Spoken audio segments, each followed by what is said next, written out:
ও চাচা শোনো। আরে ভাইস্তে, হ্যাঁ, কেমন আছেন? আছি আলহামদুলিল্লাহ। তোমার কোন চেহারার হেভি উন্নতি হয়েছে। কয়দিন আগে মাইসের ভুয়ো কামলা দিলেন, এলাবি চেহারার হেভি উন্নতি হয়েছে। কি হয়েছে বাবা, এত উন্নতি কিসের? চাচা, আগের রকেট আর নাই চাচা। আমার সাথে কথা কইলে এখন হিসাব করতে হবে, কত টাকা জানি নিয়েছিলাম আপনার কাছে, মনে আছে? এইভাবে আমরা কথা কঞ্চল ভাইস্তে। যাই হোক, 10,000 টাকা এনেছিলেন বাবা। ও, আপনার কাছে 10,000 টাকা নিয়েছিলাম। এই নেন, এখানে 15,000 আছে। সমাজও কাকু টাকা দিয়ে উপকার করতে নাই, কয়টা টাকা হওয়ার পরে এইভাবে অপমান করে মানুষ। আরে টাকার মর্ম বুঝলো না রে, বুঝলো না। এই তুমি আছি, কেউ কোনোদিন সুদ দিবার পায় নাই, ঘুষ দিবার পায় নাই, খায়ও নাই, টাকা আবার 5,000 টাকা বেশি দিয়ে গেল। আরে মানুষ।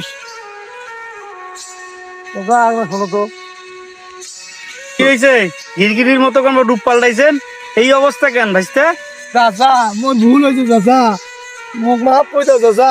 ওই তো পাইলট হয় নাই চাচা, ওই কেসিনের পাইলট হয়েছে চাচা। ওই সব মোর জমি জামা টাকা পয়সা গরু বাড়ি যা আছে সব বিক্রি করে কেসিনোর পাইলট হয়েছে চাচা। মোক মাফ করে দাও চাচা, মাফ করে দাও চাচা।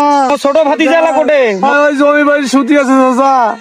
তাও কান্নাকাটি করেন না, আমি ভাইস্তের সাথে দেখা করে আসতেছি, থাকো। ভাইস্তে, ও ভাইস্তে। ভাইস্তে, কিসের ভাইস্তে? কাই ভাইস্তে? কাই ভাইস্তে? ভাইস্তে, কাই কাই তোমার ভাইস্তে? আমি আমি পাইলট, আমি ভাইস্তে নয়, আমি পাইলট, আমি প্লেন চালাই। আমি প্লেন চালাই, পাইলট। আমি পাইলট, আমি প্লেন চালাই, আমি পাইলট।